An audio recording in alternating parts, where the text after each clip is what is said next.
Olá, seja muito bem-vindo a mais um vídeo. Quero continuar falando com você sobre a reforma tributária. O que é o tal do imposto sobre o valor agregado que está norteando aí a CBS e o IBS, que são os novos tributos que vão entrar em vigor com a reforma tributária. Então fica comigo que você vai entender o que é o tal do IVA, né? Antes eu peço para você me seguir lá no Instagram, do Instagram da Cê Faz Me Rir e no Instagram da Tatiane, aqui da Tati, né? Tatiane Escremin ICMS. A gente movimenta bastante o Instagram. Todos os dias eu publico bastante informações aí sobre ICMS, respondo caixinha de perguntas, então esteja lá comigo. Bem, vamos falar então sobre o IVA. Antes só, vamos dar aquela pincelada inicial, né, sobre a reforma tributária. A PEC que foi aprovada foi a PEC número 45 de 2019, que foi a PEC da Câmara. Depois ela foi passada para o Senado. O Senado aprovou, manteve a estrutura principal, porém trouxe pequenas variações, por isso a chamada PEC do Senado. Então, a que foi aprovada foi a 45A de 2019. A data da aprovação foi dia 7/7/2023 e a emenda constitucional, então, foi a 132. Já temos a emenda constitucional sobre a reforma tributária.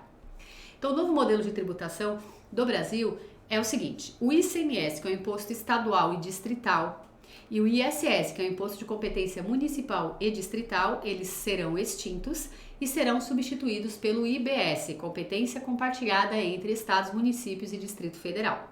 Então, vai deixar de existir ICMS, vai deixar de existir o ISS e vai ter o IBS, tá? Que é Imposto sobre Bens e Serviços. O PIS e COFINS, que é de competência federal, né, da União, e o IPI de competência também federal serão substituídos pela CBS, que é de competência federal, e o imposto seletivo, o IS, também de competência federal. O IPI ele não será extinto, o PIS e COFINS vai ser extinto junto com o ICMS e ISS, vai ser antes, na verdade, porque tem toda uma regra de transição, né? Mas o IPI não será totalmente extinto, ele será com alíquota zero e continuará tendo IPI para produtos que são produzidos fora da Zona Franca de Manaus e que têm a produção similar na Zona Franca. Aí esses que são produzidos fora continuarão tendo tributação do IPI. Demais tudo alíquota zero. Mas o que é o IVA? IVA é Imposto sobre Valor Agregado. A principal característica do IVA, eu vou falar aqui para vocês as principais, para você entender por que é o Imposto sobre Valor Agregado. É a tributação plurifásica. Então, a tributação plurifásica é uma das características do IVA. Então, a indústria, ela vende para o atacadista, que vende para o varejista, que vende para o consumidor final.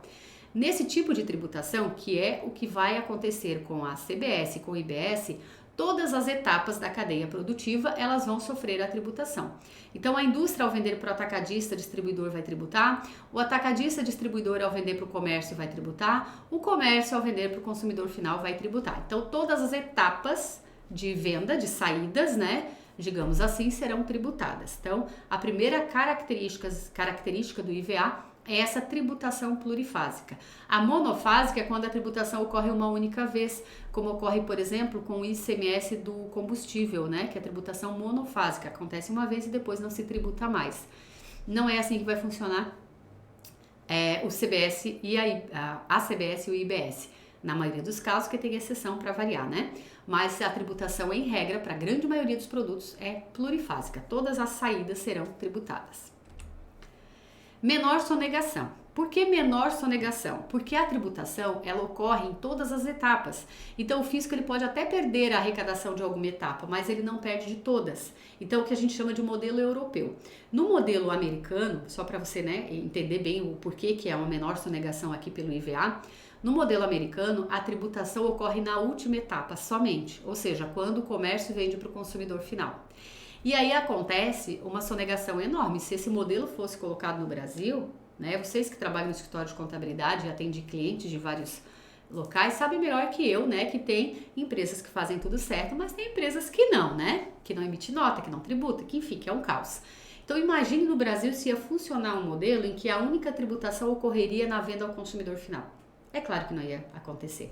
Então esse é o modelo americano, não foi o que foi aprovado. O que foi aprovado é o modelo europeu, que já era o que nós utilizávamos, porém super mega abrasileirado, né? Então, o modelo europeu é tributar em todas as etapas de circulação, claro, com a questão de ser não cumulativo. Eu tributo a minha etapa e credito a etapa anterior. A gente já vai chegar na não cumulatividade. Então, por que a gente entende que O IVA, então, ele é do modelo europeu. E por que que tem menos sonegação? Porque a indústria vende para o atacado para o varejo ao consumidor final. Se o varejo não tributar, a indústria e o atacado tributário. Então, o Estado, o governo, né? Ele perde da última etapa. A indústria não tributou, mas o atacado vendeu e tributou, o comércio vendeu e tributou, ele perdeu da indústria. Então, o Estado acaba perdendo só a arrecadação de algum dos segmentos, não de todos. Então, existe sim uma menor sonegação quando se implanta um tributo através do IVA, que é o Imposto sobre o Valor Agregado. A tributação sobre o valor agregado, então a tributação é sempre sobre o valor agregado, pois tributa pela saída e credita a entrada, é a não cumulatividade. Então, se eu vendo por R$100 e eu comprei a 50, eu vou tributar sobre os 50. É claro que não funciona na prática assim, na prática eu tributo pelo cheio e credito a entrada. Só que como as alíquotas não serão a mesma, porque é sempre para o estado de destino, né? Mas é assim que funciona. Então, eu tenho a tributação pelo integral da saída e credito a entrada. Então, se você fizer uma conta separada, você vai ver que vai ser só sobre o valor agregado. E por isso que é IVA, Imposto sobre o Valor Agregado, quer dizer que eu credito a entrada porque eu vou ter débito na saída. Autorregularização, então o comprador sempre vai cobrar o documento fiscal do fornecedor porque ele vai precisar do crédito, senão o imposto dele vai ser muito alto. Então, meio que com o IVA, o fisco coloca, né, a obrigação de fiscalização, de certa forma, para os contribuintes. Então, ele se autorregulariza. Eu vou cobrar do meu fornecedor a nota porque eu quero crédito. Ou porque, claro, tem uma regra, né, contábil, uma regra tributária que diz que eu tenho que exigir a nota fiscal. A não cumulatividade, né, permite crédito de entrada para compensar com o débito na saída. E no caso da CBS ou do IBS, a não cumulatividade é plena. Quer dizer que eu vou poder creditar todas as entradas. Claro que tem uma exceção que são produtos de uso pessoal, que ainda vai ser definido em lei complementar o que vai ser esse produto de uso pessoal, tá? Que não vai dar crédito. Então, a não cumulatividade do IBS e da CBS, ela é plena, com essas pequenas exceções. Então, deixa eu dar um exemplo.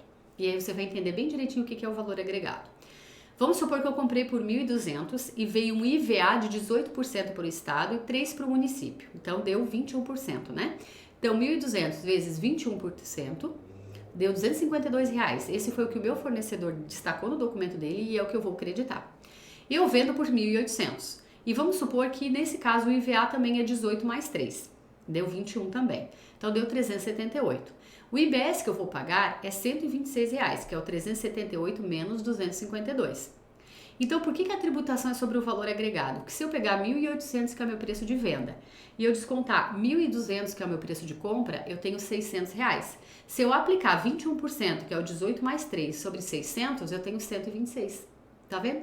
É sobre o valor agregado, só que na prática, só se mudar, a gente ainda não sabe, mas na prática, eu tenho o débito de 378 e o crédito de 252. Mas, no fim das contas, eu vou tributar sobre o valor agregado. Ainda falando de características do IVA, uma delas é a neutralidade, quer dizer que a tributação ela não pode interferir nos agentes econômicos. O que seria isso? Por exemplo, estou em Santa Catarina e a importação aqui tem benefício fiscal que dá no final das contas 1%. E a empresa tem uma empresa de São Paulo, então estou em São Paulo, deixa eu melhorar isso. São Paulo é 18% na importação. E aí Santa Catarina é 1%. O que vai acontecer com uma empresa de São Paulo? Ela vai analisar e vai dizer, olha, eu vou para Santa Catarina, que lá a tributação é mais baixa. E ela veio para cá. Então, ela não veio para Santa Catarina, por quê? Porque ela analisou que o mercado dela, os principais clientes estão aqui, ou porque tem mão de obra qualificada, ou enfim, o que motivou ela a vir para Santa Catarina foi a tributação, não foi outras situações. Isso está errado. Isso fere o princípio da neutralidade. Então, a tributação foi feita para arrecadar e bancar o governo, bancar o fisco, bancar a população, enfim, né? Aquelas coisas que a gente já sabe. Mas não foi feita para tirar uma empresa de um local e passar para outro, né? Então, uma das características é a neutralidade. Por isso que o IBS vai ser pago para o estado de destino e para o município de destino, porque não interessa onde a empresa está. Não interessa. Ela quer emigrar para Santa Catarina? Vai, mas o motivo não vai ser o tributo, tá? Bem, aqui eu quis trazer esse vídeo curtinho, né? Eu só quis mostrar para vocês as principais características do IVA, que é o que vai nortear CBS e IBS, que são os novos tributos aí que o Brasil vai ter e já entra em vigor aí em 2026. A gente já tem a fase teste aí da CBS, tá? Então, logo a gente já vai começar a ver os efeitos práticos disso. Convido você para dar uma olhada no site da Cefaz Merrir, cefazmerrir.com.br.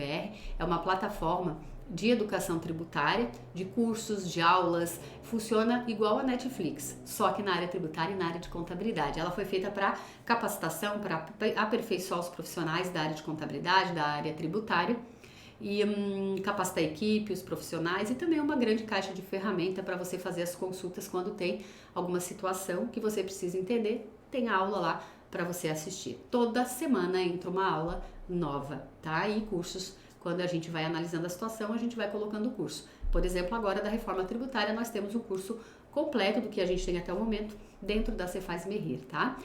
Bom, dúvidas que você venha a ter sobre a Cefaz Merrir, você pode entrar em contato com o nosso comercial, com o nosso suporte, mas o comercial, ao entrar na Cefaz Merrir, é quem vai poder te trazer mais informações, tá? Estão aí os contatos e convido você novamente a seguir a gente aí no Instagram, tá bom? Então, gente, muito obrigada. Aproveite se você gostou do vídeo.